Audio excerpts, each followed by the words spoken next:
Hello everyone. तो last class में हम लोग क्वाड्रेटिक एक्सप्रेशन देख रहे थे। तो लास्ट क्लास में हम लोग सीखे थे कि क्वाड्रेटिक एक्सप्रेशन के कॉन्सेप्ट की हेल्प से रैशनल फंक्शन की रेंज कैसे निकाला जाता है। ठीक है, तो आज भी हम लोग उसी को आगे बढ़ाते हैं। तो heading quadratic expression, quadratic expression. ठीक है, तो क्वाड्रेटिक एक्सप्रेशन में हम रैशनल फंक्शन की रेंज पे बात कर रहे थे। तो जैसे मान लीजिए कि इस टाइप का क्वेश्चन कभी कभी आ जाता है, फाइंड द रेंज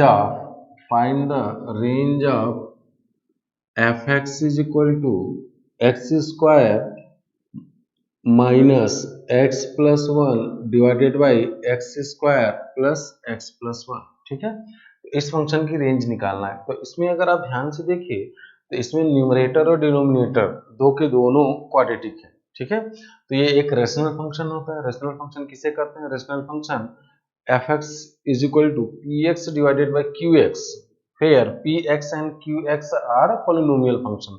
तो न्यूमरेटर भी एक पॉलिनोमियल फंक्शन है, डिनोमिनेटर भी। तो दो पॉलिनोमियल फंक्शन का रेशियो हमेशा रैशनल फंक्शन कहलाता है। ठीक है, तो सबसे पहले बेटा इसका हम डोमेन निकालते हैं। कभी भी रेंज के क्वेश्चन आए सबसे पहले डोमेन। तो एफ एक्स की वैल्यू है x square minus x plus one divided by x square plus x plus one. ठीक है, तो इसका जो डोमेन है, तो पोलिनोमियल रैशनल फंक्शन की जो डोमेन होती है वो होती है x belongs to all real number except x where denominator becomes 0। ठीक है, तो जहां पे डिनोमिनेटर में जो नंबर है x square plus x plus one, जिस x पे 0 हो जाता है उसको माइनस इंफिनिटी से प्लस इंफिनिटी में से हटाते हैं। तो यहाँ पे देखा जाएगा तो इसका d क्या है? नेगेटिव है। therefore x is equal to 5। तो यहाँ से आ जाएगा therefore domain of the function is all real number, that is x belongs to minus infinity two plus infinity. इस फंक्शन की डोमेन है ऑल रियल नंबर आ गया। ठीक है, अब देखते हैं रेंज निकालना है। तो मैंने आपको बताया था कि find x in the term of y। तो इसमें क्या करते हैं हम, let y is equal to x square minus x plus one divided by x square plus x plus one. Assume कर लेते हैं y is equal to x square minus x plus one divided by x square plus x plus one, जहाँ पे x real है। क्यों? क्योंकि इसकी जो डोमेन है वो ऑल रियल नंबर आ गई। अब क्या करते हैं कि इसको हम y में क्वाड्रेटिक बनाते हैं। तो y into x square plus x plus one is equal to x square minus x plus one. तो हो जाएगा y minus one x square plus x common आएगा तो y plus one x plus y minus one equal to zero. ठीक है, तो y में quadratic आ गया y minus one x square plus y plus one into x plus y minus one equal to zero. ठीक है, इसको ध्यान से देखिए। अब क्या करते हैं, यहां से देखिए y minus one x square plus y plus one into x plus y minus one equal to zero और x बिलोंग्स टू रियल आ गया। तो यहाँ पे इस इक्वेशन में जो x की वैल्यू आ रही है वो रियल आ रहा है। तो यहाँ पे अगर देखा जाए तो अगर मैं x की वैल्यू, अब देखिए ये क्वाड्रेटिक है, ये y में क्वाड्रेटिक है। तो सबसे पहले इस क्वाड्रेटिक को डिफाइन करना होगा। तो ये जो क्वाड्रेटिक है डिफाइन कब होगा? जब एक्स स्क्वायर का कोफिशिएंट नॉन जीरो हो, यानी y माइनस वन जीरो नहीं होना चाहिए। तो यहाँ पे हम दो केस लेंगे रेंज निकालने के लिए। केस वन लेंगे y minus one is not equal to zero, that is y is not equal to one. तो केस वन हमारा होगा जब y की वैल्यू वन के बराबर नहीं है। अगर y की वैल्यू वन के बराबर नहीं है तो y minus one into x square plus y plus one into x plus y minus one equal to zero में x रियल है। x रियल होने का मतलब हुआ कि इस इक्वेशन में जो x की वैल्यू आएगी वो x की वैल्यू रियल आएगी। इसका मतलब जब हम x की वैल्यू निकालते हैं तो minus y plus one plus minus under root y plus one का whole square minus four a c. ठीक है, divided by two y minus one आएगा। अब यहाँ हमने देख ही लिया कि y की वैल्यू वन के बराबर नहीं है, तो ये जीरो के बराबर नहीं आएगा। तो x रियल कब होगा? x को रियल होने के लिए, ये रियल होने के लिए इसके अंदर, रूट के अंदर जो नंबर है वो क्या होना चाहिए, ग्रेटर देन और इक्वल टू 0 होना चाहिए। तो x रियल है, इसलिए रूट के अंदर का जो नंबर है वो ग्रेटर देन और इक्वल टू 0, और रूट के अंदर नंबर जो होता है उसको हम क्या बोलते हैं, डिस्क्रिमिनेंट बोलते हैं। तो for x to be real, x to be real, d must be greater than और इक्वल टू 0। तो ये हो जाएगा आपका y प्लस 1 का whole square minus 4 y minus 1 square is greater than और इक्वल टू 0, y प्लस 1 का square minus 2y minus 2 का स्क्वायर इज ग्रेटर देन और इक्वल टू 0। तो y plus 1 plus 2y minus 2 into y plus 1 minus 2y plus 2 is greater than और equal to 0। ठीक है ना, this is greater than और equal to 0। तो ये हो जाएगा आपका y प्लस 2y, तो ये हो जाएगा 3y minus 1 into minus y plus 3 is greater than और इक्वल टू 0। तो 3y minus 1 into y minus 3 is less than 0। तो यहाँ से आ जाएगा आपका y की वैल्यू 1/3 से 1/3 से 3 हो जाएगा, y की वैल्यू हो जाएगा 1/3 से 3।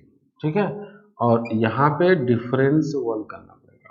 ठीक है ना, 1/3 से 3 है ना, तो y की वैल्यू आ जाएगा 1/3 से 3, लेकिन यहाँ पे जो हमारा केस था क्या था, y is not equal to 1, तो इसलिए केस 1 से जो सोल्यूशन आएगा y की वैल्यू 1/3 से 3 डिफरेंस 1। चेक कर लीजिए, केस 1 से जो सोल्यूशन आएगा y की जो वैल्यू आएगी वो क्या हो जाएगा 1/3 से 3 माइनस 1। ठीक है, अब हमें केस 2 लगाना पड़ेगा। अब केस 2 हमारा क्या है, देखिए केस 2 हमें करना होगा कि y की वैल्यू 1 के बराबर अगर मैं ले लेता हूं तो क्या बनता है, देखिए if y is equal to 1, case 2 y is equal to 1, तो 1 is equal to x square minus x plus 1 divided by x square plus x plus 1। तो यहाँ से आ जाएगा आपका x square plus x plus 1 is equal to x square minus x plus 1। इसका मतलब ये हुआ कि अगर y की वैल्यू 1 लेने पे x अगर रियल आपको मिल जाता है तो y is equal to 1 acceptable होगा, और अगर y की वैल्यू 1 लेने पे x की वैल्यू रियल नंबर नहीं मिलता है, इट मीन्स कि y is equal to 1 acceptable नहीं होगा। तो यहाँ से देखोगे ना, यहाँ से देखोगे ये 1 1 आ जाएगा, तो 2x इक्वल टू 0, तो x इक्वल टू 0 और x is equal to 0 domain का पॉइंट है, क्योंकि इस फंक्शन का जो डोमेन आया था वो क्या था, ऑल रियल नंबर था, इसलिए x is equal to 0, y is equal to 1 लेने पे x की वैल्यू 0 मिल रही है। इसका मतलब ये हुआ कि डोमेन का पॉइंट x इक्वल टू 0 है, तो डोमेन की करस्पॉन्डिंग जो y की वैल्यू 1 होगा वो एक्सेप्ट होगा। ठीक है, तो इसलिए इस केस में तो हम y इज इक्वल टू 1 को हटाए थे, लेकिन केस 2 कह रहा है कि y इज इक्वल टू 1। ठीक है, इस कंडीशन को सेटिस्फाई करने के लिए मैंने कैलकुलेशन के लिए किया था कि y की वैल्यू 1 नहीं लिया था, लेकिन बाद में y इज इक्वल टू 1 को क्रॉस चेक कीजिए कि y इज इक्वल टू 1 लेने पे अगर x रियल मिलता है, इसका मतलब कि y is equal to 1 accept होगा, तो y इज इक्वल टू 1 लेने पे x की वैल्यू 0 मिल गया। इसका मतलब ये हुआ कि पहले केस में तो कह रहा है कि रेंज में से 1 को आउट करना है, लेकिन सेकेंड केस में कह रहा है कि y इज इक्वल टू 1 होगा, तो therefore complete range of the function will be y की वैल्यू 1/3 से 3। ये आपका आंसर आ जाएगा। ठीक है, तो 1/3 से 3 आपका आंसर आ जाएगा। ठीक है, तो देखिए कि एक बार मैं इसको फिर से बता दे रहा हूँ, तो y is equal to x square minus x plus 1 divided by x square plus x plus 1, इसकी डोमेन निकालें। डोमेन हमने निकाला, क्या होता है डोमेन, किसी भी रेशनल फंक्शन की जो डोमेन होती है वो all real number except x where this becomes 0। Denominator जहाँ पे 0 होता है उस x को माइनस करके सारे रियल नंबर इसकी डोमेन के पॉइंट होते हैं। तो यहाँ पे x square minus x plus 1 divided by x square plus x plus 1। अच्छा, इसका कारण क्या होता है, क्योंकि ये एक पॉलिनोमियल फंक्शन है, और पॉलिनोमियल फंक्शन की जो डोमेन होती है ऑल रियल नंबर होती है, तो इसका भी डोमेन ऑल रियल नंबर है, इसका भी डोमेन ऑल रियल नंबर है, तो डिवीजन का भी डोमेन ऑल रियल नंबर होगा, लेकिन उस रियल नंबर में से इस x को माइनस करेंगे जिसमें डिनोमिनेटर 0 हो सके। तो जीरो जहाँ पे होगा उसको माइनस कर देंगे। तो चूंकि ये इसका डिस्क्रिमिनेंट निगेटिव है, ये कभी जीरो नहीं होगा, इसके इमेजिनरी रूट्स आएंगे, रियल रूट्स मिलेंगे नहीं, इसलिए यहाँ से कुछ नहीं मिला, तो ऑल रियल नंबर्स की डोमेन हो गया। यहाँ से कंक्लूजन ये निकला कि x की वैल्यू रियल आ जाएगी। अब हम y में क्वाड्रेटिक बनाए। मैंने आपको सिखाया था लास्ट क्लास में कि रेंज जब भी निकालते हैं, find x in the term of y से gy, then find the domain of gy। तो यहाँ पे x रियल है, x में क्वाड्रेटिक बना दिए। अब ये क्वाड्रेटिक तब होगा जब इस a b c रियल हो और a not equal to zero हो। तो क्वाड्रेटिक बना है, इसलिए इस क्वाड्रेटिक को केस में हमने बांट दिया, इसलिए बांटा केस में क्योंकि y माइनस वन जीरो भी हो सकता है ना, y इक्वल टू वन पे। तो केस वन हमने लिया, y minus one not equal to zero, that is y is not equal to one. तो यहाँ y जब वन के बराबर नहीं है तो उस कंडीशन में x की वैल्यू आपकी आ गई। अब x की वैल्यू रियल नंबर होना चाहिए, तो इसका d greater than or equal to zero होना चाहिए, ठीक है। तो इसका क्योंकि रूट के अंदर की क्वांटिटी पॉजिटिव होगा या तो जीरो होगा, निगेटिव हो जाएगा तो x कॉम्प्लेक्स हो जाएगा और x रियल आया हुआ है। तो यहाँ पे पूरा सॉल्व किए, तो यहाँ से आंसर आ गया 1/3 से 3, लेकिन 1/3 से 3 के बीच में 1 भी आता है, इसलिए 1 को यहाँ से केस 1 में 1 नहीं है, y की वैल्यू 1 नहीं है, इसलिए इसको हमने यहाँ पे हटा दिया। अब हमें y इक्वल टू 1 के लिए सेकेंड केस करना पड़ेगा कि y की वैल्यू अगर 1 ले लेते हो तो 1 इज इक्वल टू दिस आ गया। अगर y इक्वल टू 1 लेने पे कोई x की वैल्यू रियल मिले तो इसका मतलब कि y की 1 एक्सेप्ट हो जाएगा। तो y इक्वल टू 1 लेने पे x इक्वल टू 0 मिला और x इक्वल टू 0 आपके डोमेन का पॉइंट है, इसलिए अगर x इक्वल टू 0 डोमेन में है तो हर डोमेन के करस्पॉन्डिंग रेंज मिलेगा, y की वैल्यू 1 मिलेगा। तो इसलिए जो हमारा फाइनल आंसर आ जाएगा वो 1/3 से 3 के बीच में आएगा, ठीक है। तो इसका रेंज जो हो जाएगा 1/3 to 3 हो जाएगा, ठीक है। अब देखिए मैं एक और क्वेश्चन कर रहा हूँ, उसमें देखेंगे ना y इक्वल टू 1 एक्सेप्ट नहीं होगा, ठीक है। उस क्वेश्चन को हम लोग देखते हैं। जैसे मैं लिखूं, लिखिए question, find the range of fx is equal to, question number 2 है हमारा,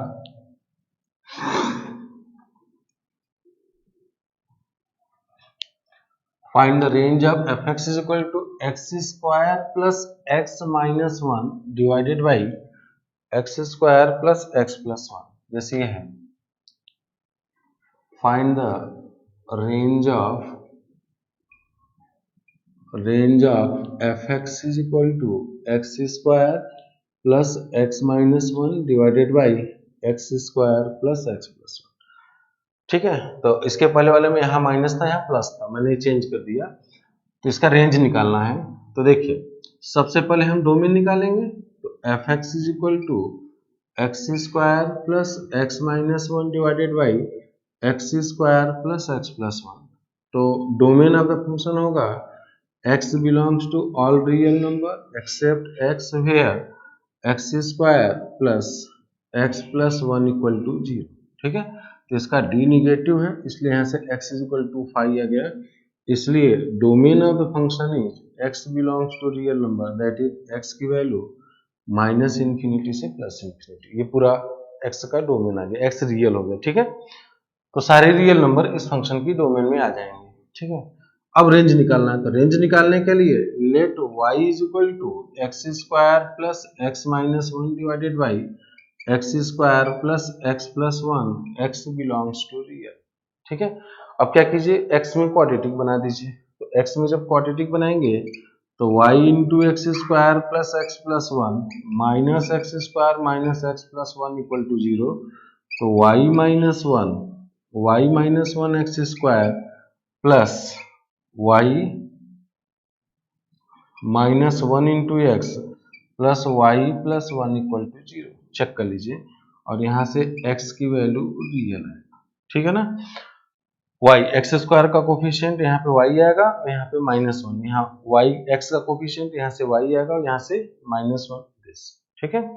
अब यहाँ पे देखिए, अब x की वैल्यू आप minus b plus minus under root d point two h नहीं निकालने की जरूरत है, क्योंकि x रियल है। तो अब आप उस स्टेप को स्किप कर सकते हो कि x रियल है, since x is real therefore x की जो वैल्यू निकालोगे minus y minus 1 plus minus under root y minus 1 का whole square minus 4 this into this upon 2 है, तो रूट के अंदर का क्वांटिटी पॉजिटिव होना चाहिए। तो रूट के अंदर क्या होता है, डी होता है, डिस्क्रिमिनेंट। तो डायरेक्ट लिख दीजिए, since x is real therefore discriminant must be greater than और इक्वल टू 0, डायरेक्ट कर दीजिए। लेकिन ये कब करोगे, जब y माइनस वन क्या हो, नॉन जीरो हो। तो इसलिए हमें क्या करना पड़ेगा, केस बनाना पड़ेगा। तो यहाँ पे बेटर ये होगा कि केस बना लीजिए, केस वन होगा y minus one is not equal to zero, that is y is equal to one.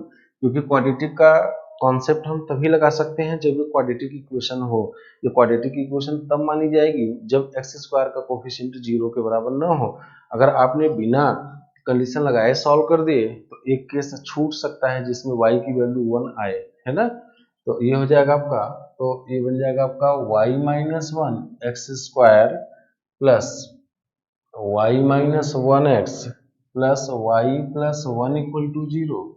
अब यहाँ पे लिख दोगे since x is real, x जब रियल है तो x की जो वैल्यू आएगी, x की वैल्यू क्या आएगा, minus y minus one plus minus root d upon two a. तो रूट के अंदर की क्वांटिटी जीरो या जीरो से बड़ी होनी चाहिए। तो x रियल है तो डायरेक्ट आप लिख दीजिए d must be greater than or equal to zero. Since x is real, that's why its discriminant must be greater than or equal to zero. ये हो जाएगा y minus one b square minus four ac is greater than or equal to zero. तो ये हो जाएगा आपका y square minus two y plus one और minus four y square minus four is greater than और equal to zero. तो y square और minus four y square minus three y square minus two y और plus five is greater than और equal to zero.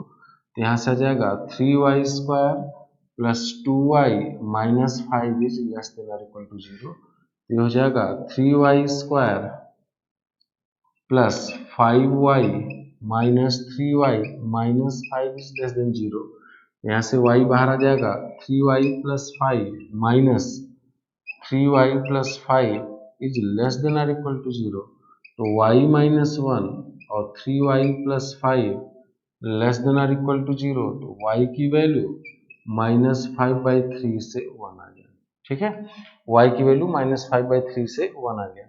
लेकिन यहाँ पे one क्या हमने लिया है, y is not equal to one. यहाँ पे वन को एक्सेप्ट नहीं किया, यानी कि y की value minus five by three से वन। ठीक है, पहले केस से सोल्यूशन आ गया, minus five by three to one आ गया। बात क्लियर? ठीक है, अब हम सेकेंड केस लेते हैं कि y is equal to one लेते हैं। अगर y is equal to one लेने पे x रियल मिले, है ना, तो इसका मतलब कि y is equal to one accept होगा, और अगर नहीं मिलता है तो y is equal to one accept नहीं होगा। तो यहाँ पे देखा जाए अगर y is equal to one लेते हैं तो क्या मिलता है, देखिए case two y is equal to one, y की वैल्यू अगर मैं वन ले लेता हूँ तो क्या मिलता है, तो y is equal to one लोगे तो ये वन आ जाएगा आपका, देखिए वन आ जाएगा। तो one is equal to x square plus x minus one divided by x square plus x plus one. तो हो जाएगा x square plus x plus one is equal to x square plus x minus one. देखिए x square से x cancel, x से x cancel हो गया, one is equal to minus one, which is not possible, जो कि संभव ही नहीं है, क्योंकि वन कभी माइनस वन के बराबर नहीं होता है। इसका क्या मतलब हुआ कि y is equal to one लेने पे मैथमेटिकली रॉन्ग स्टेटमेंट आ रहा है, वन की वैल्यू माइनस वन आ जा रहा है, जो कि नहीं आना चाहिए। इसका मतलब कि y is equal to one आपके रेंज में नहीं आएगा। क्यों नहीं आएगा, क्योंकि y is equal to one लेने पे x की वैल्यू तो नहीं मिल रही है, but one is equal to minus one मिल जा रहा है, यानी मैथमेटिकली रॉन्ग स्टेटमेंट मिल रहा है, वन कंट्राडिक्शन आ रहा है, वन माइनस वन बराबर हो नहीं सकता। इसका मतलब कि y is equal to one आपके रेंज में नहीं आएगा। तो therefore complete range will be, therefore इसका मतलब कि यहाँ पे वन पे ओपन होगा, वन को एक्सेप्ट नहीं करेंगे। ठीक है, तो therefore complete range will be, therefore complete range will B क्या हो जाएगा, रेंज विल बी y की वैल्यू यह आ जाएगा आपका -5/3 से लेके 1 पे ओपन आ जाएगा। ठीक है, तो देखिए इस क्वेश्चन में 1 को नहीं लिया गया और इसके पहले वाले क्वेश्चन में 1 को लिया गया था। तो आपको ये नहीं देखना होता है कि कब लेना है कब नहीं लेना है, आपको क्रॉस चेक करोगे, केस बनाओगे तो ऑटोमेटिक आपको समझ में आ जाएगा कि y = 1 लेना है या नहीं लेना है। ठीक है बेटा, तो इस क्वेश्चन में देखिए हमने क्या किया, सेम वही काम किया, क्योंकि जब भी रेशनल फंक्शन की रेंज निकालनी होती है यही काम हम करते हैं कि x में दिया रहता है न्यूमरेटर डिनोमिनेटर में क्वाड्रेटिक, पहले डोमेन निकाल लेते हैं, उसके बाद x में क्वाड्रेटिक बना करके d को ग्रेटर देन और इक्वल टू 0 कर देते हैं। अब आप बोलोगे कि सर d को ग्रेटर देन और इक्वल टू 0 क्यों किया, क्योंकि अगर आप इसमें x की वैल्यू निकालोगे तो x की जो वैल्यू आएगी यहाँ से x की value -y-1 plus minus under root y-1 b² -4a into c y+1 आएगा अपॉन 2a। तो अब बताइए ये जो x रियल अगर है तो डिस्क्रिमिनेंट यानी रूट के अंदर की जो क्वांटिटी उसी को तो डिस्क्रिमिनेंट बोलते हैं। तो मैं इस स्टेप को स्किप कर गया, मैं डायरेक्ट x की वैल्यू न निकाल करके कंडीशन लगा दिया कि x रियल होने के लिए श्रीधराचार्य नियम से जो x की वैल्यू आएगी वो रियल होना चाहिए, और श्रीधराचार्य नियम में रूट के अंदर d होता है और रूट के अंदर कोई भी नंबर है रियल तभी बनाएगा रूट d जब d की वैल्यू निगेटिव ना हो, यानी कि या तो 0 हो या तो 0 से बड़ा हो। हमने डायरेक्ट d को ग्रेटर देन और इक्वल टू 0 एक स्टेप बचा स्किप करके डायरेक्ट कर दिया कि x रियल होने के लिए डिस्क्रिमिनेंट ग्रेटर देन और इक्वल टू 0 होना पड़ेगा।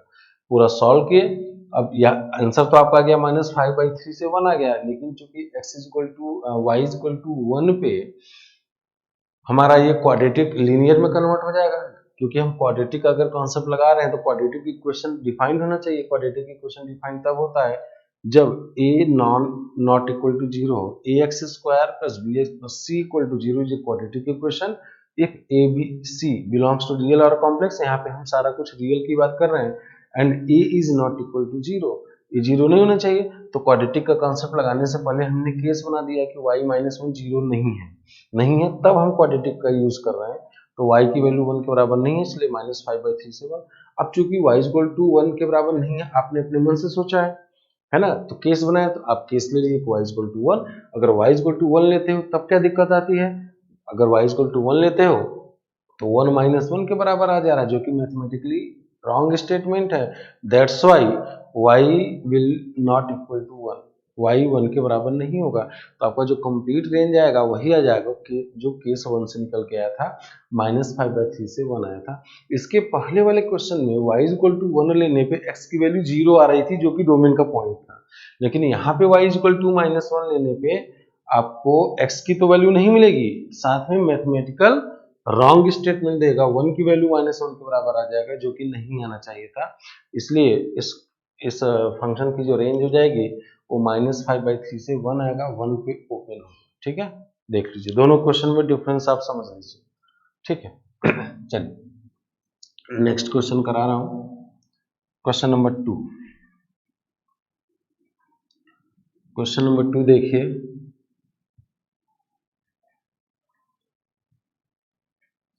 इसी टाइप से बहुत सारे क्वेश्चंस एग्जाम में आते हैं, हर साल ही कोई न कोई क्वेश्चन आता है।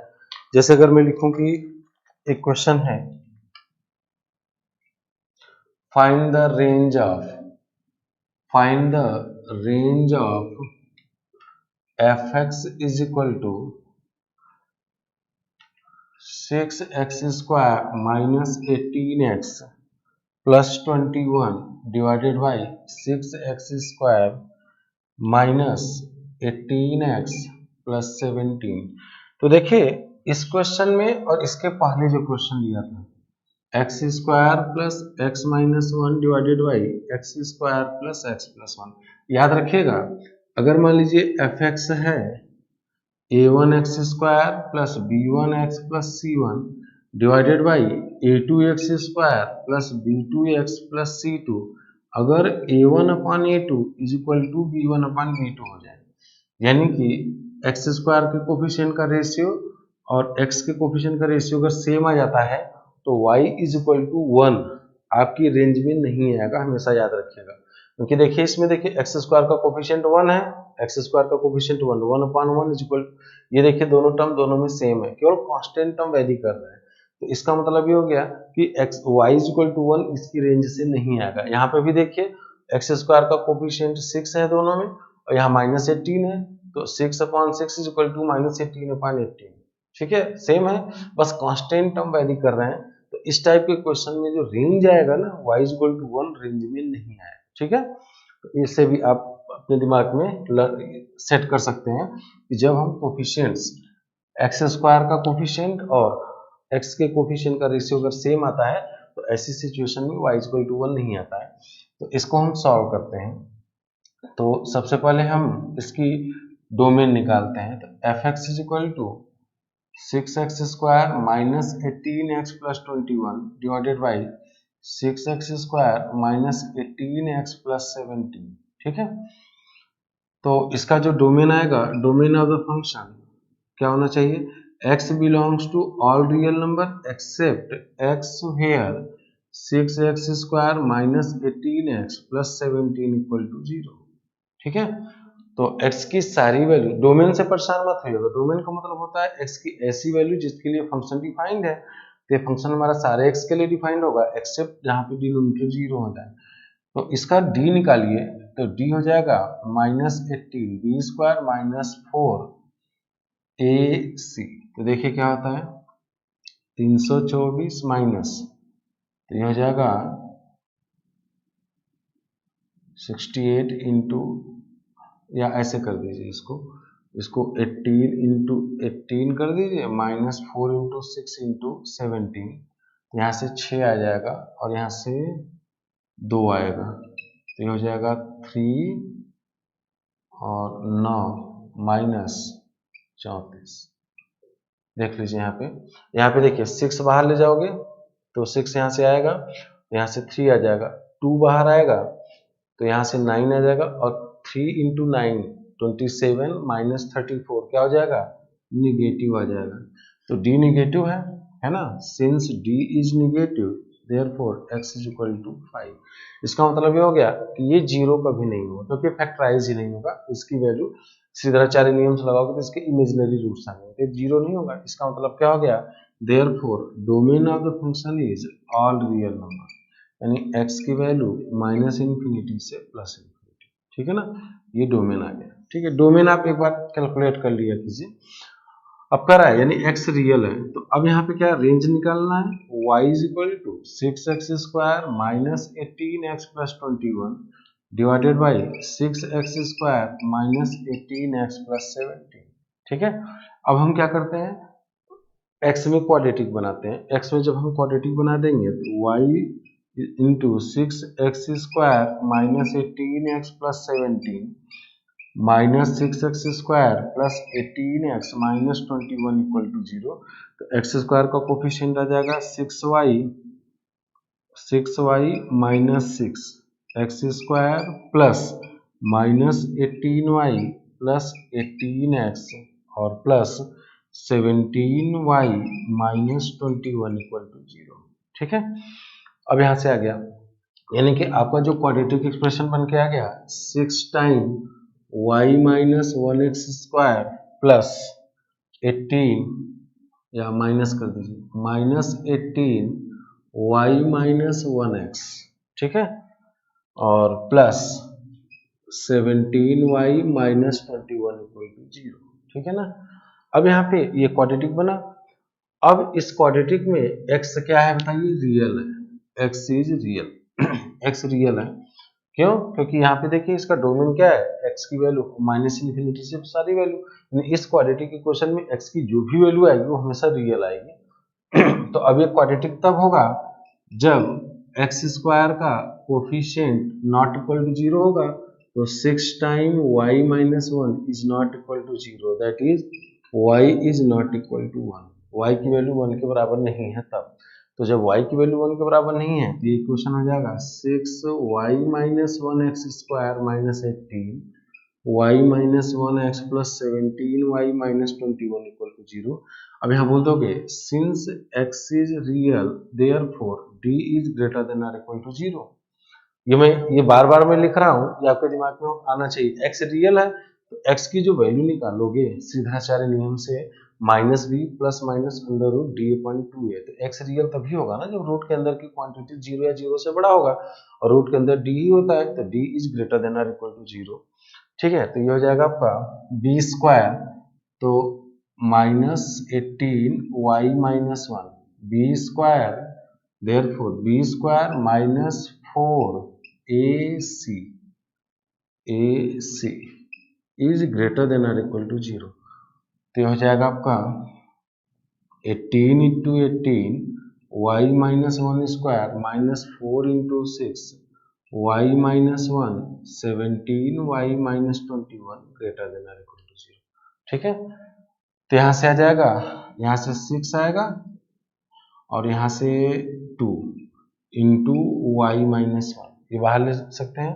तो यहाँ से क्या आएगा देखिए, तो ये हो जाएगा 3 into 9y minus 1 minus 17y minus 21 is greater than और इक्वल टू 0। चेक कर लीजिए, देखिए यहाँ से 6 कॉमन आएगा तो यहाँ से 3 बचेगा और यहाँ पे 6 चला गया, और यहाँ पे जब हम यहाँ पे 2 लेंगे बाहर तो यहाँ पे 9 आएगा और यहाँ पे 2 आ जाएगा। ठीक है ना, यहाँ 2 आ जाएगा, तो ये हो जाएगा 0 में एब्जॉर्ब हो जाएगा, तो y माइनस 1 इंटू, तो ये हो जाएगा 27y माइनस 27 माइनस 34y और प्लस 42 इज ग्रेटर देन और इक्वल टू 0। ठीक है, तो ये हो जाएगा आपका y माइनस 1 इंटू, तो ये हो जाएगा माइनस 7y और ये हो जाएगा आपका 5 1। चेक कर लीजिएगा कैलकुलेशन, तो y minus 1 into 7y minus 15 is less than और इक्वल टू 0, तो y की वैल्यू 1 से 15/7 आ गया। चेक कर लीजिए, y की वैल्यू 1 से 15/7 आ गया, लेकिन केस आपका क्या है, y is not equal to 1, y is not equal to 1, इसलिए यहाँ से 1 को माइनस करना पड़ेगा, केस 1 आ गया आपका। ठीक है, केस 1 में इसको माइनस करना पड़ा। ठीक है, अब हम केस 2 बनाएंगे y इज इक्वल टू 1 लेकर के, तो केस 2 यहाँ बना लेते हैं, तो केस 2 आपका बनेगा y इज इक्वल टू 1, है ना, तो case 2 y is equal to 1, तो y इज इक्वल टू 1 अगर मैं लूँ तो y इज इक्वल टू 1 ले लेंगे, तो 1 is equal to 6x square minus 18x plus 21 divided by 6x square minus 18x plus 17। तो बेटा ये आ जाएगा, देखिए क्रॉस मल्टीप्लाई करोगे तो 6x square minus 18x plus 17 is equal to 6x square minus 18x plus 21, ये कैंसिल आउट हो जाएगा और क्या बच जाएगा, 17 is equal to 21 which is not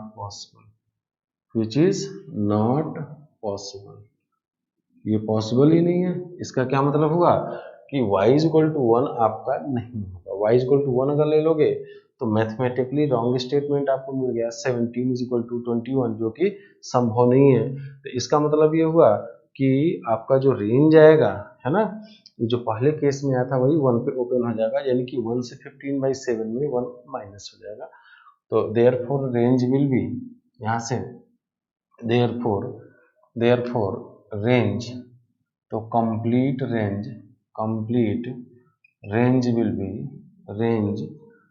will be y की वैल्यू 1 पे क्या हो जाएगा, ओपन हो जाएगा, 1 और 15/7 पे close, this is complete range. ठीक है ना, इस क्वेश्चन का ना एक अल्टरनेट है, एक और तरीका है इसको सॉल्व करने का, इसकी रेंज निकालने का, वो भी मैं आपको बता दे रहा हूँ। ठीक है, इसको पहले नोट कर लीजिए। तो एक जो और तरीका है वो क्या है, देखिए अल्टरनेट मेथड इसको। ठीक है, तो अल्टरनेट मेथड इसका यह है, थोड़ा एडवांस मेथड है, इसको ध्यान से देखिएगा।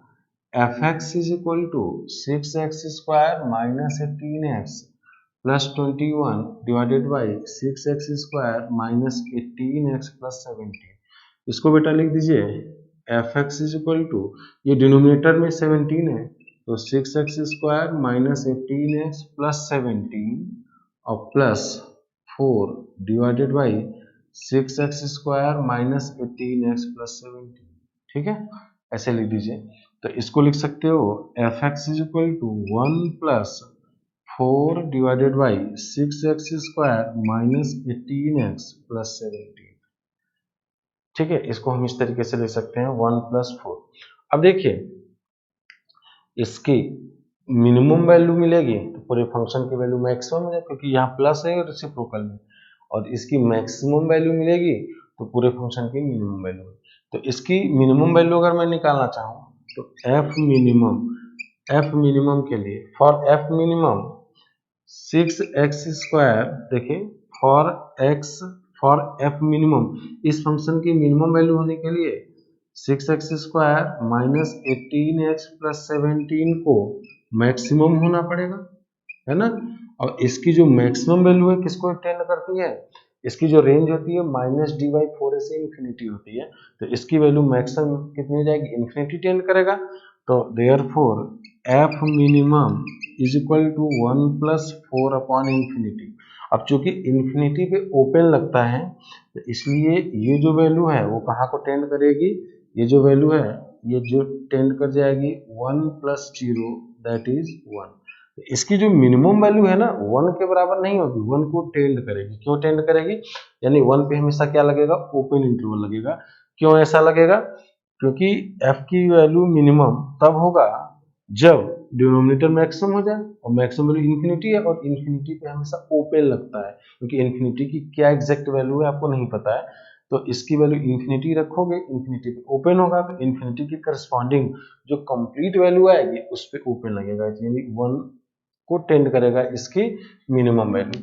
इसी तरीके से इसकी अगर मैक्सिमम वैल्यू की बात करूं तो इसकी मैक्सिमम वैल्यू तब होगा जब डिनोमिनेटर मिनिमम ले ले और डिनोमिनेटर में x² का कोफिशिएंट क्या है, पॉजिटिव है, तो एफ मैक्स कब होगा, एफ मैक्सिमम यानी हमारा एफ एक्स है, यहाँ से देखिए एफ एक्स है आपका 1 plus 4 upon 6x² minus 18x plus 17। तो एफ मैक्स ये मैक्सिमम तब होगा जब 6x² है ना, फॉर एफ मैक्स यानी इसकी मैक्सिमम वैल्यू होने के लिए 6x² माइनस प्लस 17 क्या होगा, ये मिनिमम होगा, ये मिनिमम होगा, यानी कि ये आपका एफ एक्स मैक्सिमम होगा कब, जब ये मिनिमम होगा, क्योंकि यहाँ प्लस है, ये मिनिमम होगा, ये मिनिमम होगा, तो इसका रेसिप्रोकल मैक्सिमाइज कर देगा, ठीक है ना। तो इसका मिनिमम वैल्यू क्या होता है, दिस 18x प्लस 17, इसकी जो मिनिमम वैल्यू होती है -d/4a, ये होता है -d, ये हो जाएगा -18² minus 4ac minus d upon 4 into 6। Check कर लेते हैं, तो ये हो जाएगा आपका -18 into 18 minus 4 into 6 into 17 divided by 4 into 6, तो ये हो जाएगा माइनस, तो यहाँ से देखिए 6 है तो 6 और 2 बाहर आएगा, और यहाँ आएगा 3 इंटू 9 माइनस 34, और यहाँ पे आ जाएगा 4 इंटू 6, 6 से कैंसिल आउट होगा, 2 2 जा, ठीक है। तो यहां से क्या आ जाएगा बताइए, तो यह आ जाएगा आपका -27 और -34/2, ये हो जाएगा +7/2 आ जाएगा, ठीक है ना, ठीक है।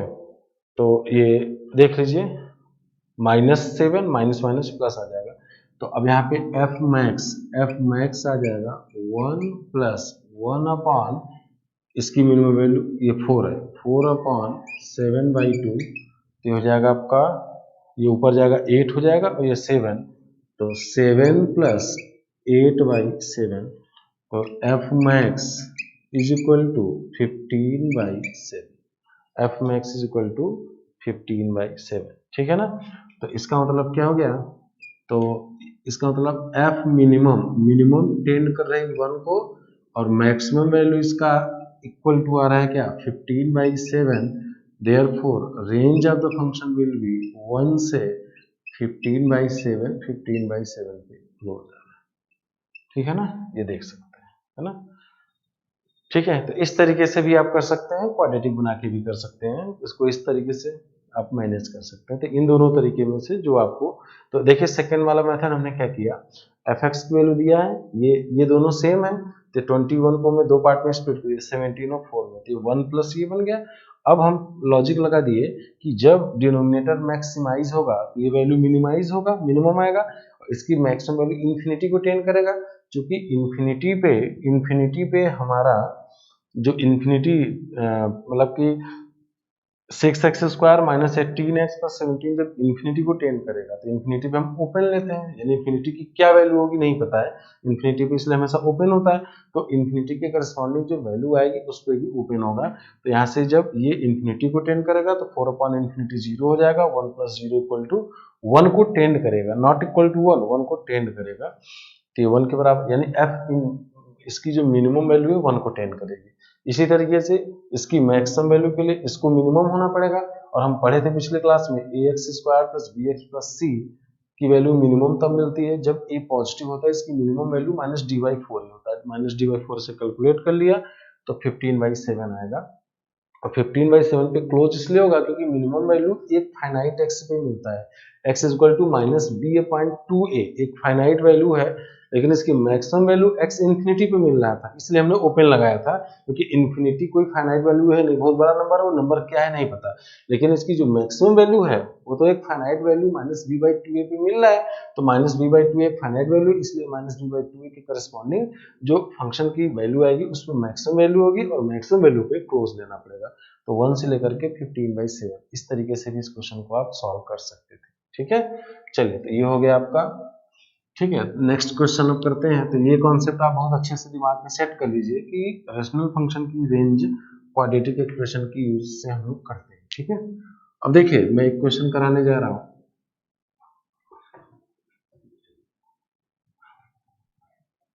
लिखते हैं क्वेश्चन। क्वेश्चन हमारा ये है, find the value of p, find the values of p such that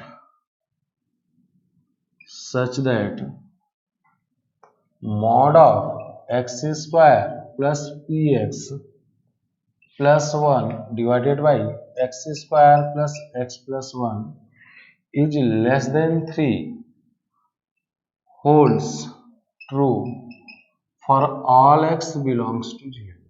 ठीक है, कह रहा है कि x की सारी वैल्यूज के लिए अगर x square plus p x plus 1 divided by x square plus x plus 1 के मॉड की वैल्यू 3 से छोटा होता है तो p की रेंज बताइए, p की वैल्यू कहां से कहां तक होगा। ठीक है, तो बेटा सबसे पहले हम सिंपल मॉड का कॉन्सेप्ट लगाते हैं, जानते हो ना, if mod f x is less than a then f x की वैल्यू कहां से कहां तक होती है, माइनस ए से ए, ऑब्वियस है कि ए पॉजिटिव होना चाहिए क्योंकि मॉड हमेशा पॉजिटिव है, तो पॉजिटिव नंबर से ही छोटा होगा, नेगेटिव से नहीं। अगर ए पॉजिटिव है तो मॉड ऑफ एफ एक्स अगर ए से छोटा होता है तो एफ एक्स की वैल्यू माइनस ए से ए के बीच में होती है, ये आप मॉडुलस में देख लियो। ठीक है, इसी को सबसे पहले यही यहाँ पे लगा देते हैं, तो हो जाएगा mod of x square plus p x plus 1 divided by x square plus x plus 1 less than 3। इसका मतलब हुआ कि x square plus p x plus 1 divided by x square plus x plus 1 की वैल्यू माइनस 3 से 3 के बीच में होगा। ठीक है ना, इसका क्या मतलब हुआ, इसका मतलब ये हुआ कि x square plus p x plus 1 divided by x square plus x plus 1 की वैल्यू माइनस 3 से बड़ा होगा, and x square plus p x plus 1 divided by x square plus x plus 1 की value less than 3 for all x belongs to real number, यानी x की सारी values के लिए ये माइनस 3 से बड़ा होगा और 3 से छोटा होगा। इसका मतलब कि इन दोनों का इंटरसेक्शन निकालना पड़ेगा आपको। तो अब इसका मतलब ये हुआ कि इसको अगर मैं दो इनइक्वालिटीज, इसका मतलब ये हुआ कि x square plus p x plus 1 divided by x square plus x plus 1 is greater than minus 3 for all x belongs to real number, and x square plus px plus 1 divided by x square plus x plus 1 less than 3 for all x belongs to real number. ठीक है, अब देखिए ये जो x square plus x plus 1 है, इसको ध्यान से देखिए, तो इसका डी निगेटिव है ना, इसका डी निगेटिव है, तो ये हमेशा जीरो से बड़ा होगा, क्योंकि मैंने बताया था कि अगर a x square plus b x plus c में a positive d negative then it is always greater than zero. तो क्रॉस मल्टीप्लाई कर सकते हो, तो x square plus p x plus 1 greater than minus three x square minus three x minus three for all x belongs to real number. इसको left में ले आइए, तो 4x square plus p plus three x, ठीक है, और plus 4 is greater than zero for all x belongs to real number. Check कर लीजिए, तो इसको जब लेफ्ट में ले जाएंगे x square plus three x square 4 हो जाएगा, और ये px है तो ये p प्लस थ्री एक्स हो जाएगा और 1 प्लस थ्री। और हम जानते हैं कि अगर कोई भी क्वाड्रेटिक एक्सप्रेशन जीरो से बड़ा है तो a पॉजिटिव d नेगेटिव होना चाहिए, तो p प्लस थ्री का square b square minus 4 AC must be less than zero, क्योंकि पढ़े हो ना ax square plus bx plus c greater than zero for all x belongs to real number, then a positive and d negative, तो ये हो जाएगा आपका p plus three का होल स्क्वायर माइनस ये 64 है 8 square is less than zero, तो p plus three minus eight into p plus three plus eight is less than zero, तो p माइनस फाइव और p प्लस 11 इज नेगेटिव, यहाँ से आ जाएगा p की वैल्यू क्या हो जाएगा माइनस 11 टू 5, ये पहली इनइक्वालिटी से आ गया। ठीक है ना, तो देखिए a square minus b square p plus three minus eight into p plus three plus eight, तो p minus five p plus eight यहाँ से आ गया। इसी तरीके से यहाँ से भी आएगा क्रॉस मल्टीप्लाई, तो x square plus p x plus one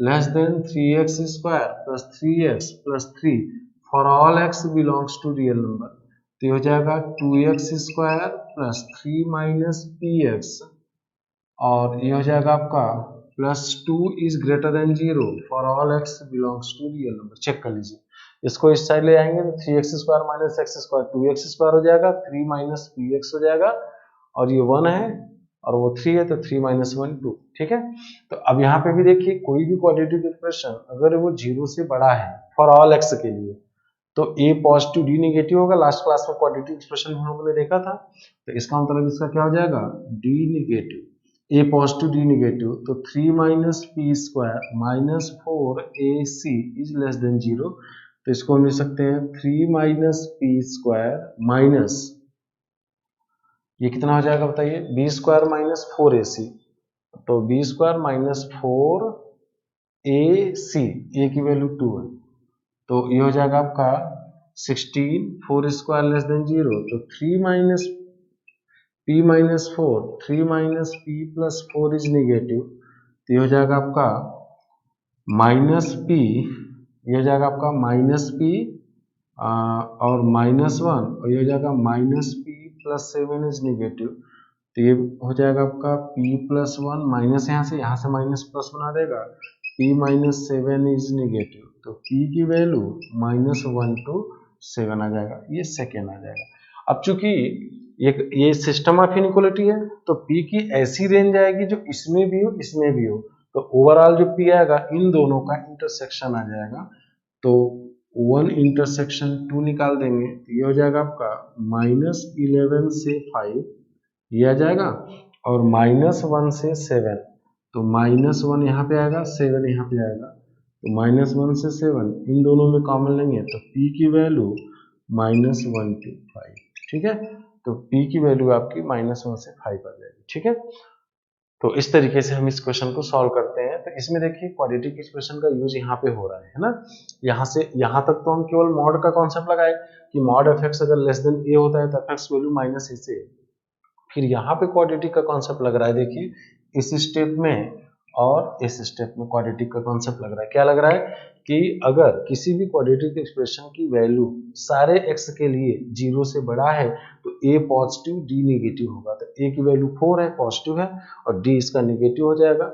solve कर लिए। इसी तरीके से यहाँ पे भी देखिए a पॉजिटिव d नेगेटिव दोनों का इंटरसेक्शन ले लिए। तो इस तरीके से क्वाड्रेटिक एक्सप्रेशन का यूज इस टाइप के क्वेश्चंस में होता है। ठीक है, इसको आप देख लीजिए। ठीक, चलिए नेक्स्ट क्वेश्चन करते हैं। Question number 4।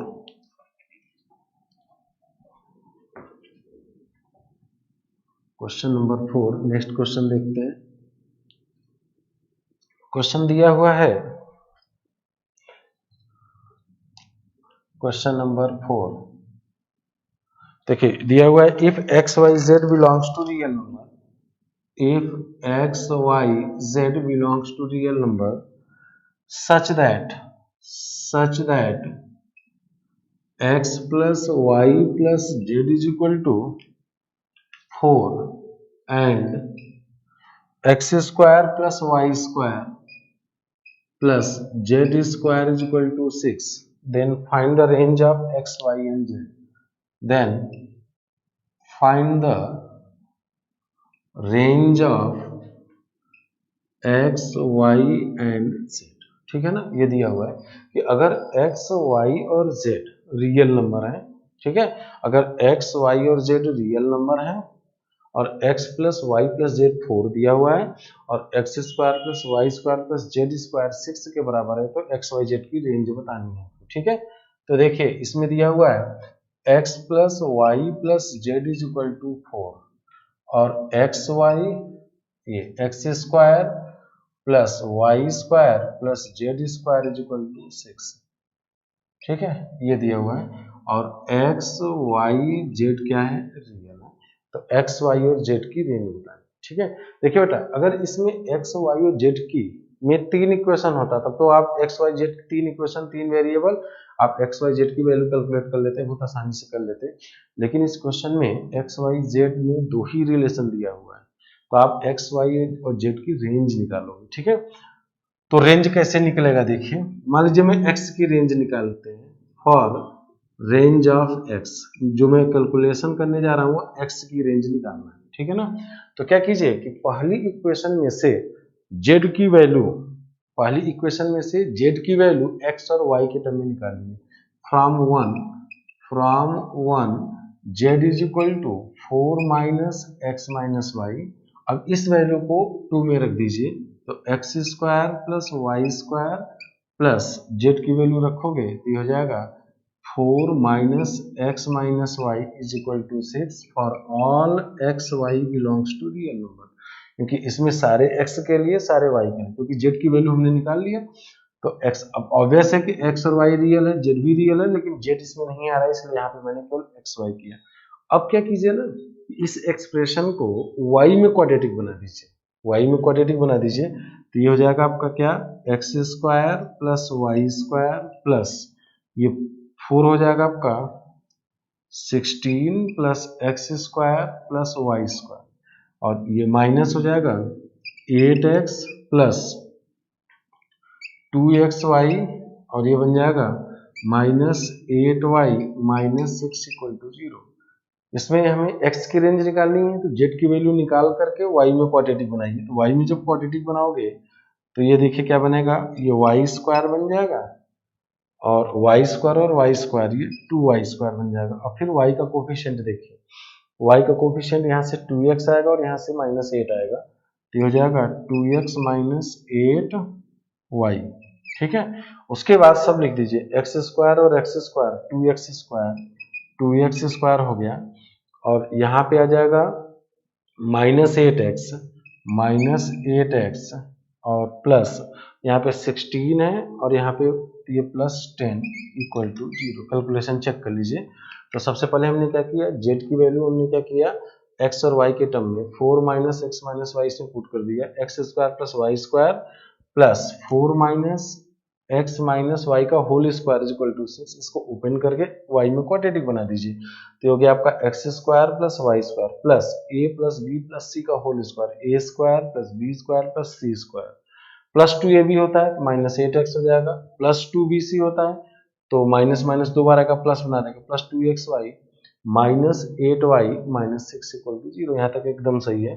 तो वाई स्क्वायर और y square 2y square y में क्वाड्रेटिक बनाइए, और फिर y का कोफिशिएंट यहाँ से 2x है और यहाँ से माइनस 8 है, तो 2x minus 8 into y plus 2x square और x स्क्वायर कितना हो गया 2x स्क्वायर, फिर बचा क्या minus 8x plus 10, 16 minus this equal to 0। This is for all x y belongs to real number. ठीक है, अब बेटा यहाँ देखिए ये एक्स वाई रियल नंबर है, ठीक है, ये पूरा रियल नंबर है। अब यहाँ पे देखिए वाई क्वाड्रेटिक है, तो आपका ये बना हुआ है 2 से अगर पूरे को डिवाइड कर दीजिए तो ये बन जाएगा y square plus x minus four y, x minus four y plus x square minus four x plus five equal to 0 for all y belongs to real number.